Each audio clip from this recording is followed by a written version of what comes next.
கோவையில் காதல் கலப்பு திருமணம் புரிந்தவர்கள் ஒருவருக்கொருவர் அன்பை வெளிப்படுத்தி காதலர் தினத்தை கொண்டாடினர். கலப்பு திருமணம் புரிந்தோர் நலசங்கம் சார்பில் காந்திபுரம் பெரியார் படிப்பகம் முன்பாக தந்தை பெரியார் திக பொதுச் செயலாளர் ராமகிருஷ்ணன் தலைமையில் காதலர் தின விழா கொண்டாடப்பட்டது. அப்போது காதல் கலப்பு மன ஜோடிகள் ஒருவருக்கொருவர் கேக்கை ஊட்டியும் முத்தத்தை பகிர்ந்தும் அன்பை வெளிப்படுத்தினர். சமத்துவ நில அனைவரும் கலப்பு திருமணம் செய்து கொள்ளும்படியும் அவர்கள் கருத்துக்களை தெரிவித்தனர்.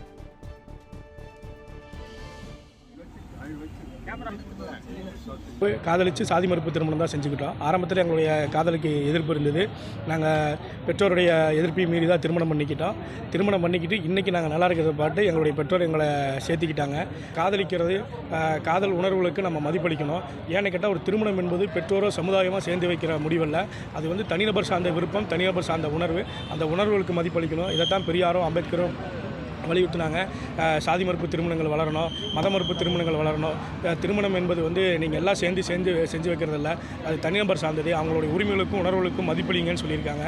அதுபோல் நம்ம எல்லாரும் காதல் திருமணம் பண்ணுறாங்க, காதலிக்கிறாங்க, சாதி மறுப்பு திருமணம் பண்ணுறாங்க, மத மறுப்பு திருமணம் பண்ணுறாங்க. அவங்களுக்கு உறுதுணையாக இருந்து இந்த சமுதாயத்தில் ஏற்றத்தாழ்வுகள் இல்லாமல் சாதிய மத மறுப்பு திருமணங்களுக்கு உறுதுணையாக இருக்கணும். காதலர்களுக்கு என்று உறுதுணையாக இருக்கணும்னு கேட்டுக்கிறோம். எங்களுக்கு ரீசெண்டாக February 10th தான் மேரேஜ் ஆச்சு.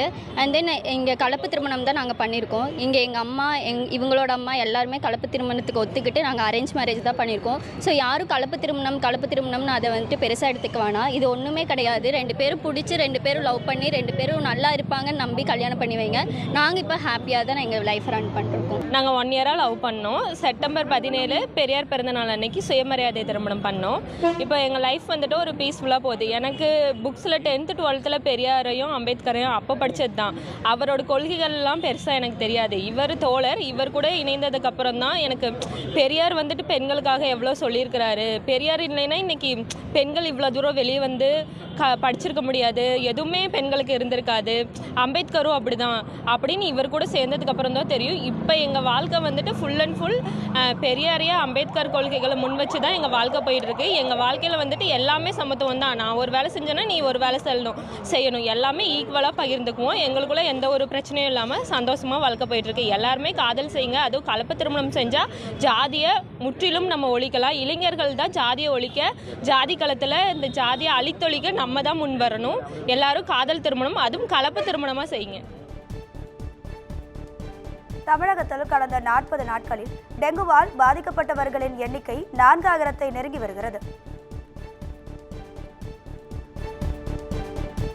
இதனால் பொதுமக்கள் அச்சமடைந்துள்ளனர்.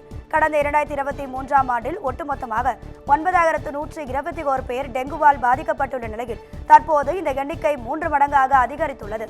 இந்நிலையில் இந்த டெங்குவால் 13 பேர் உயிரிழந்த நிலையில் டெங்கு பாதிப்பு 2944 உள்ளது. இந்த டெங்கு பாதித்தோரின் எண்ணிக்கை 4000-ஐ நெருங்குவதால் இது அச்சத்தை ஏற்படுத்தியுள்ளது.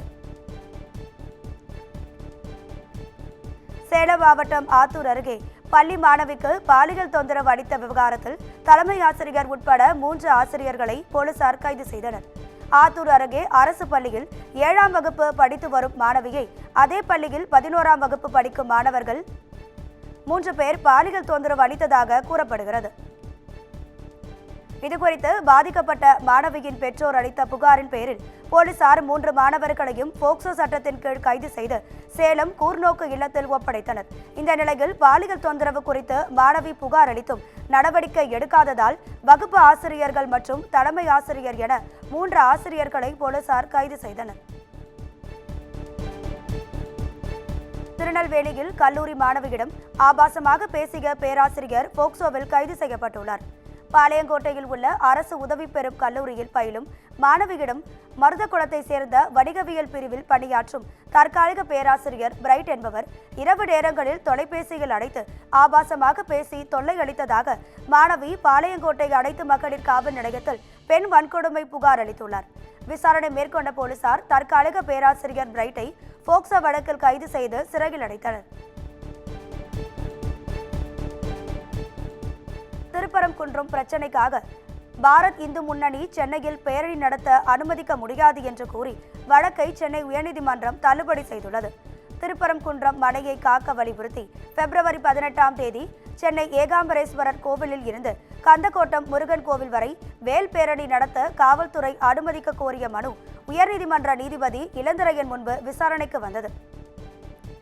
அப்போது திருப்பரங்குன்றம் பிரச்சினைக்கும் சென்னைக்கும் என்ன தொடர்பு என்றும் தேவையில்லாமல் பிரச்சனையை உருவாக்க பார்க்கிறார்கள் என கண்டனம் தெரிவித்த நீதிபதி அரசு தலைமை வழக்கறிஞரின் வாதத்தை ஏற்று மனுவை தள்ளுபடி செய்து உத்தரவிட்டார்.